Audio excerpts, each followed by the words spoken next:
everybody, Flik here, and welcome to a Let's Look At of Secrets of Grindea, the beta of it. This is a already successfully greenlit game by Pixel Ferrets, which is a three-man team from... I can't remember where you're from, I apologise. Either way, this is a retro RPG, plays a little bit like the old Zelda games, a little bit of other games as well, Secret of Mana for one, and it comes with both an arcade mode and a story mode. The arcade mode is a kind of arena mode. You go through randomized levels just trying to see how far you can get. It does warn though that you shouldn't do that until you've progressed through the story mode, otherwise you risk spoiling monster types, bosses, etc. So I do already have a file in progress, but we're going to start fresh. There is multiplayer as well. I think it's 2-player multiplayer, I think. Single player, yeah, so there's the file I already made. I've been playing for just, well, half an hour plus, well, yeah, 26 minutes in the story mode, but then roughly 4 or 5 minutes in the arcade mode. I had a brief look, but then it warned of spoilers, so I avoided it. We'll use a new empty slot to make a new character. Just randomize a few times, I guess. Just whoop, whoop. Yep, I don't want to play as a lady. Can you randomize gents? Is that a male? It's hard to tell. Oh, that was a very Secret of Mana character back there. That'll do. We'll just go with that, and we'll do start. Enter your name. I can be Flik2. Normal, hard, normal. Hard and normal. There's no easy. That's fine. We'll just go with normal and jump in. So we play as a child coming of age that is ready to sit an exam to become a collector. Someone who is sent around the world to collect things of value, I think. And this is our father, I believe. Hope you slept well. It's a big deal. There's no voice acting, obviously. I think I've basically just set up what we're going to be doing here, so I won't spend too long letting the dialogue play. I'll try and not read out every little bit of dialogue. I know some people get annoyed by that. He's just making jokes about how everyone in his family came first, and he's laughing now because actually he lied and he came third. So we have to do better than him. I'm not sure what this is made in. It looks too detailed to be RPG Maker, at least the RPG Maker VXS that I'm fairly familiar with. If it's a custom version of that, then a lot of work has gone into making it seem unique, definitely not using, say, stock assets that come with it, for instance. The art definitely is not in VXS, so I assume that it's their own art. Must admit, the art style of the portraits I'm talking about here, it's not to my taste. It falls somewhere halfway between realistic and anime, and I prefer one or the other. That's my own personal preference. So we get given a family heirloom, the magic bag that lets you put anything in it and it will never weigh anything. And we can press escape to access the menu. We can also press escape to skip cutscenes if we want. So yep, we have to go down the mountain, but first of all we have to find our sword and shield in typical Zelda fashion, actually. And there we go, that's us now moving around. I'm using the arrow keys to move around. The interact button is typically Z on the keyboard and X is cancel. And we do have escape for our menu, but we'll go into that more once we get into proper combat and do some leveling up, and then I'll kind of explore that. We can also just run up here and have a little look in our bedroom. There's a slime toy and a rabbit toy. I think there's nothing really to examine in here. I did have a little bit of a nose around, as I typically do when I play games. I try and not nose around too much when I'm doing a Let's Look At, because you don't want to see me just doing what I'm doing now, essentially, which is pressing the interact button on every bit of everything just to see if anything happens. So we'll go out into the village of Startington. Yeah, some of the jokes, are they jokes? I don't know, they're kind of like sarcastic maybe, or just silly, making fun of typical RPGs. You start in a village called Startington, for example. I get it. It's a joke that I think would wear very thin if overused. Now let me see, where do I want to go first? I need to go get my sword off a neighbour. There's a chicken in the way. Get it? Okay, you can't just walk past it. Not entirely sure why he's in bed, but actually maybe I can talk to him twice and find out why. Cough cough, this is so lame. Collector's exam, he's stuck in bed. Your sword, yes. She's got it, but why are you in bed? No, you're just repeating dialogue. Yeah, I don't know.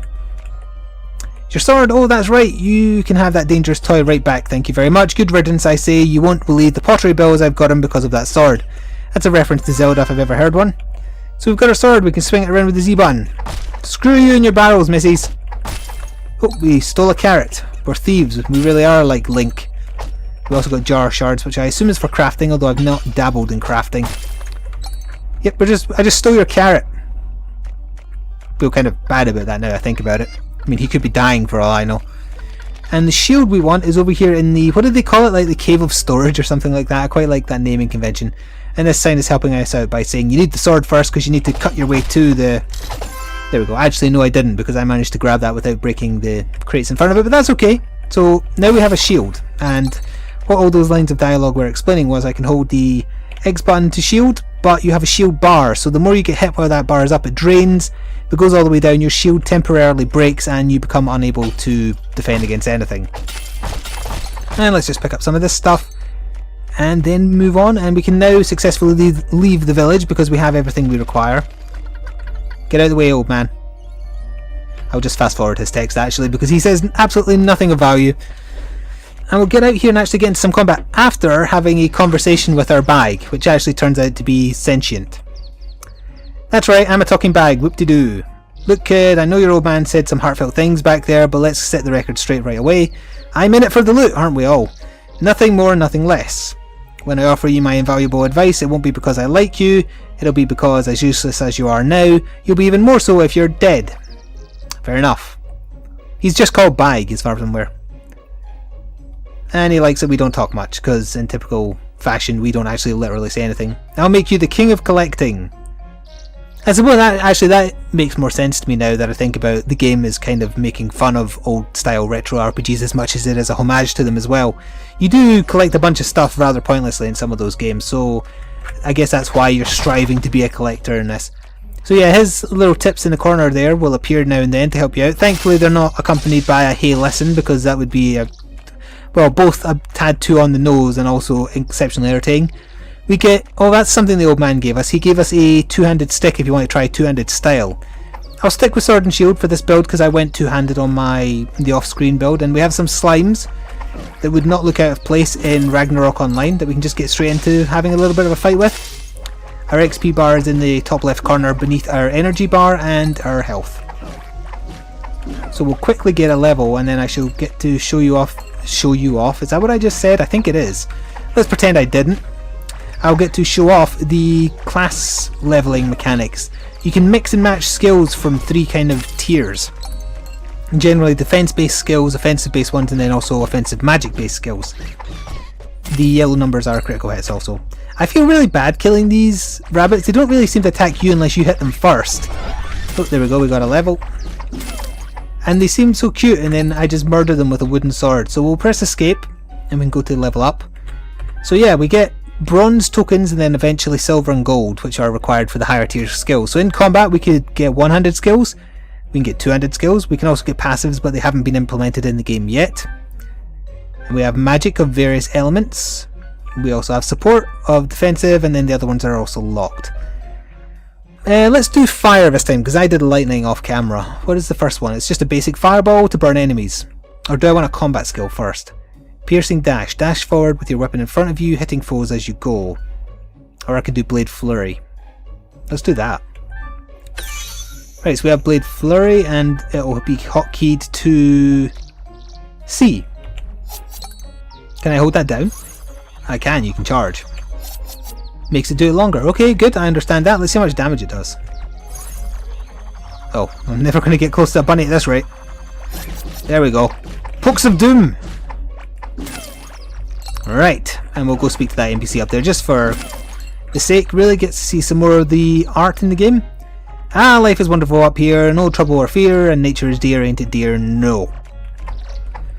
And as I carry on murdering poor innocent rabbits, like a bastard, I can go over some of the pricing structures to get access to Secrets of Grindea. And I hope I'm pronouncing that correctly, I'm not 100% sure I am.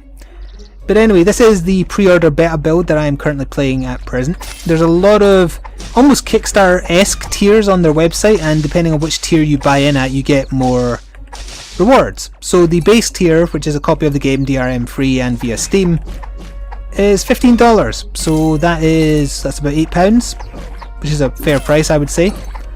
It goes up and up and up in different tiers of like getting, say, soundtracks and also getting to design characters for the game, getting a statue of yourself in the game, all the way up to the highest tier, which includes inventing a quest for the game, a side quest, which costs $2,000. So, you know, if you have a lot of money to burn and absolutely love old school RPGs, you might want to consider that. Or if you're more sane, you might just want to buy in at a fairly reasonable price of $15. But do keep in mind, this isn't in progress, and as such, if you do buy in at this point, you're helping finish the game rather than playing the finished game. What does this sign say here? Ah, this is teaching us about the bee enemies. You can stun them if you block correctly. Let's do that. Here he comes, I block, and then I get to smack him a bit, and I got another level. So what we'll do with that level is buy a tier of fire. Thank you. Which should be mapped to A button, yep. Can I Hadouken? Yeah, I pretty much can. Hadouken. That does a lot more damage than the base lightning magic, although the base lightning magic travels between targets around the one you hit. Okay, yep, let's push on rather. I do have a stopping point in mind, and we're not actually anywhere near there yet. Right, there's another bee, so I'm going to have to defend. There we go. You can flow together melee combat and magic combat very, very easily. The combat is very impressive, even with just a keyboard as well. I'm not sure if there's gamepad support, although it doesn't really need it. Are you going to charge at me, B? Yep, there you are. Oh, I got hit. The red damage is when I take damage. And that is a health orb, which is a rare drop from enemies. Right, let's push on again. We're about halfway to another level. We get some more slimes, and we should get an event once we go a little bit further down. It's the next map, I think. Take that, bunny scum. I don't want myxomatosis. Right. Got a chest over here first of all, actually, so let's see what rewards we get. Is that money? I think that was just money. So that bag went into bag, presumably. Yeah, we're going to get a little event here, so let's see what happens. So Freddy and Teddy, who are the same portrait just recolored, are there. They're not letting us pass unless we give them 1 billion apples. They then see that we have a talking bag and they decide that's invaluable. It's sort of like Bag is our Pikachu and their Team Rocket. So they want the talking bag, they'll do whatever they can to get it, and they get into a fight with us. Insolent mortals, yeah.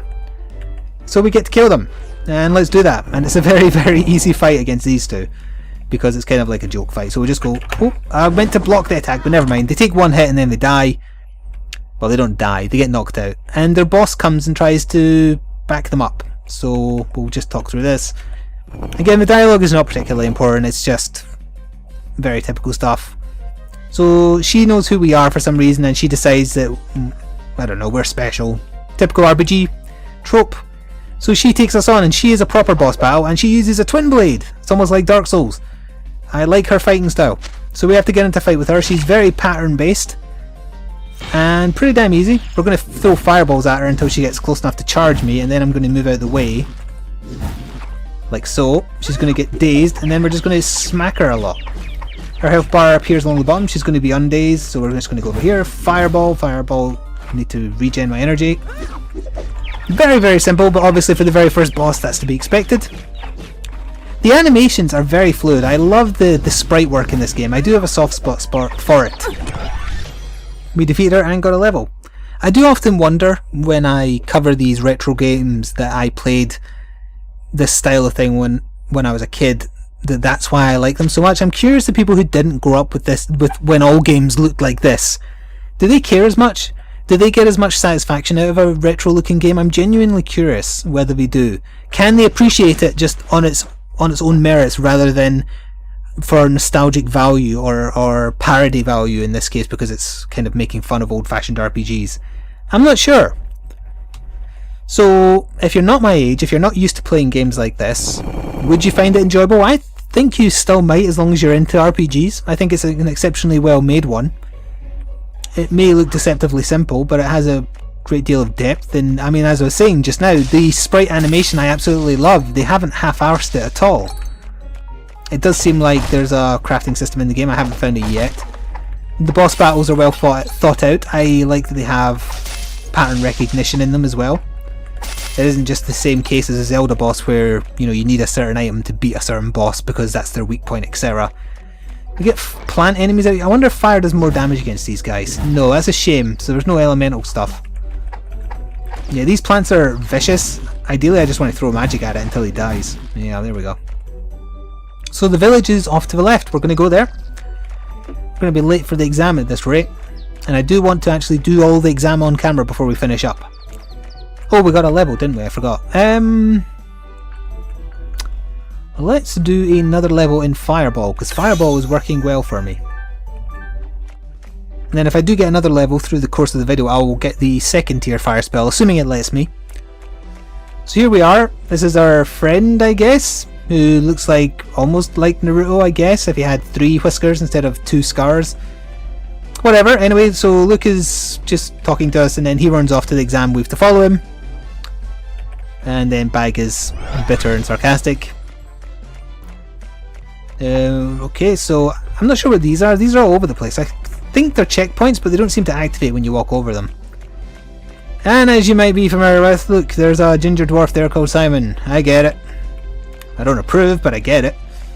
And then we go up here and we can go into the arena, which is where we do the collector's exam. And as we try and fill out the form, we get pushed out the way by stereotypical snobby villain who doesn't like us for any particular reason, just because we're commoners. So blah blah blah, he runs off. It might appear like I'm being a bit flippant in regards to the story. It's just that I've, like half an hour before recording this, I played through all this. So I'm sorry if I'm not stopping to let you read all the dialogue, but you know, that gives you a reason to get it for yourself and read it. Over here I believe we get an upgrade to our weapon.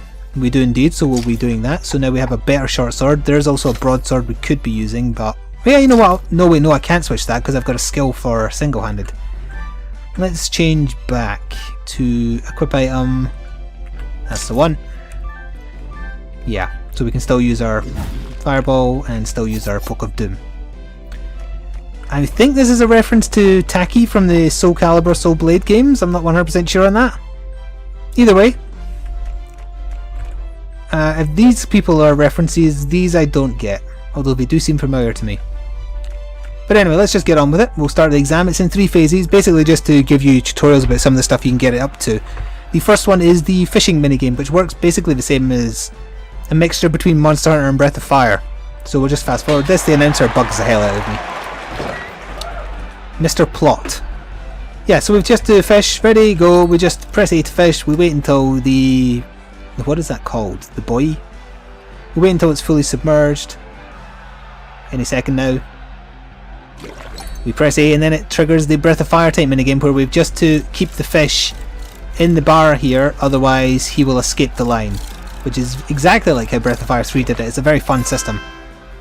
And then we're done. And I took longer doing this in my other run and I'm getting the exact same score, so I guess this all is set. So our rival will come back out now and he'll say, "Oh, I beat you in half your time," or blah blah blah, arbitrary reason for me to dislike you. Yep. So that's fine. The next round begins and it is puzzle solving. Whoops. Yeah, puzzle solving is next. So 3 basic puzzles with reset squares if we mess up. So we're just pushing blocks onto markers. Very, very simple, but this is preparing us for the dungeons we'll go into after we earn our collector's license. Why do you need a license? I don't know, either way. So we'll do that, and we'll do the more complicated one right now just because I can remember how to do it.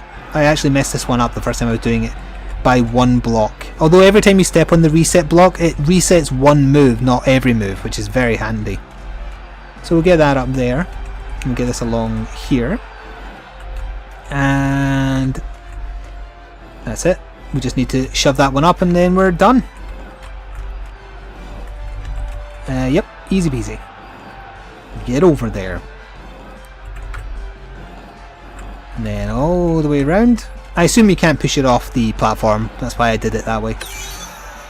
And this is very simple here.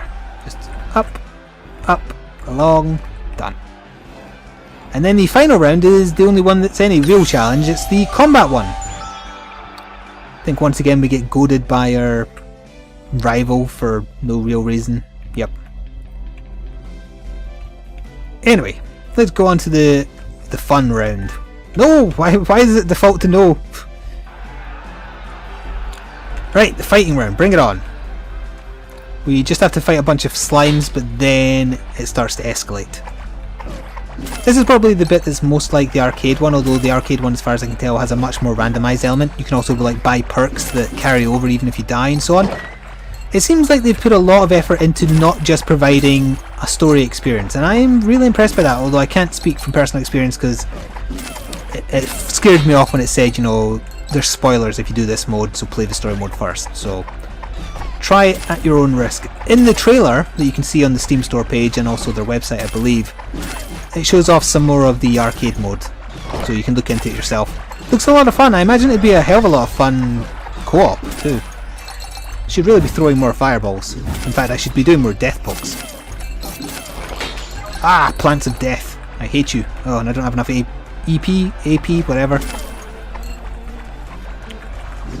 That's fine. I'm just gonna serpentine. Aha, good, that does hit multiple people. I was gonna say I'm missing having a move that hits lots of people, because on my greatsword character, the other character, his basic swings hit everybody, his abilities hit everybody. Thank you for that. Oh, fine. Screw you, screw you, screw you. And now I shall just cheese the crap out of this guy and just fireball him from a distance. Ah, that's how you do it. You eke out the attack first and then you move in.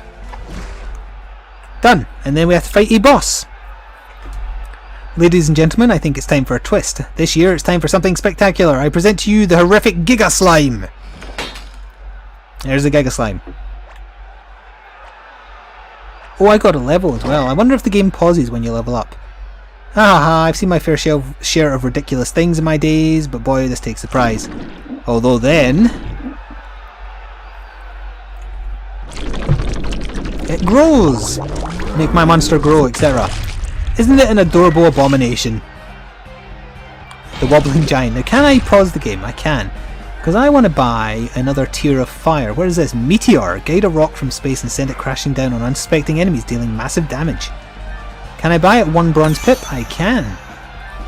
Now, does it automatically assign a shortcut button? It does, it's S. Oh. Oh, do I need to hold it to... oh, I do! That's actually... this is not an ideal boss to do this on, but interesting. My poke might actually... oh, damn it. 1 more of them and I'll actually die. I died! I don't believe it, I actually died. Let's just do a continue straight away, it'll be the start of the fight. Escape. Alright, let's not do that again. Can't believe I died! It's embarrassing. Of course I am doing a lot less damage with the one-handed sword, but I can attack more often. I have to be careful not to do that though, as I almost do it twice. Oh right, this attack. Stay well away and then block if he gets near you.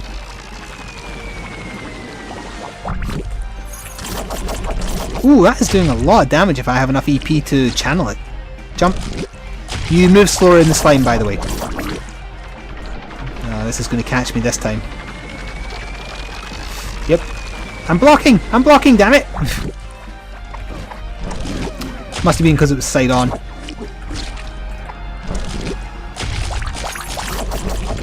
Oh, I'm dead again. I can't believe I died twice. That's embarrassing. I will defeat this boss. I beat this boss first try on my other character. First damn try. It's almost like Dark Souls. You get impatient if you die twice. There, it's already half dead. Well, not quite.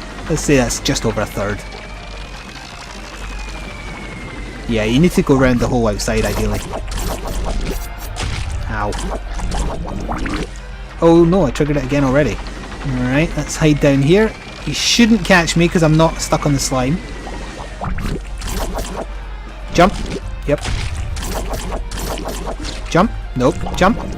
Nope. Straight back to that. Yeah, okay, we've got him this time for sure.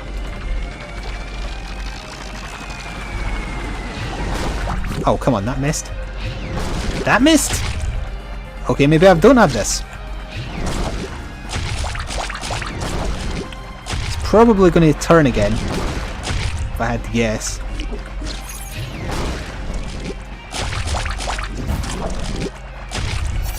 Oh, it missed! Can't believe that missed. He's going to just fire slimes? That's okay if he does that. Nope, that wasn't quite enough. 1 more. He's dead. There we go. Embarrassing that took 3 attempts, but still, he's gone, and he dies in style.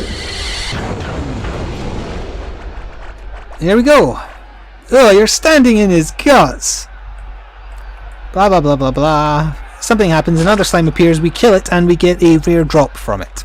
It's a card, which is apparently the rarest drop a monster can drop, which gives us enough points to come first in the collector's exam. So yes, he's going mental. First time in 50 years someone got a card during the contest, so in other words I win. Your hair is very silly.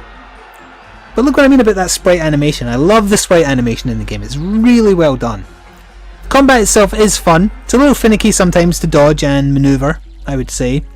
If you can use a gamepad, I imagine it would be a lot easier with an analog stick. I don't know for sure whether or not you can. But yeah, that's us past the exam, so I'm just going to fast forward the step. In fact, I can press escape to do that, can I? So we got a rare card, and if you ever get them, they give you permanent boosts, which is nice. I did also get one more level, didn't I? So can we show off the final fire spell? Flamethrower. Yes, I can. What button does that go to? D. Alright, let's try that. Oh, that's a proper flame Hadouken. I like that a lot. Yeah, I regret going with lightning magic on my other file now, because flame magic kicks ass. Still, yes, that's going to wrap up this look at of the Secrets of Grindea. It was already successfully greenlit, so in the description box below there will be a link to it on Steam. As I said, the minimum amount you have to pay to buy in to get access to this beta version is $15. Or if you want, you can go all the way up to the $2,000 tier if you like. And this was a game by Pixel Ferrets. So thank you for watching, stay tuned for more gaming content. And even if you aren't interested in this yourself, if you know someone who is interested, consider sharing the video or at least just giving it a like to help the developers out in a free way. My name has been Flik, as I said, I can't remember now. Thank you for watching, and ta-ta for now.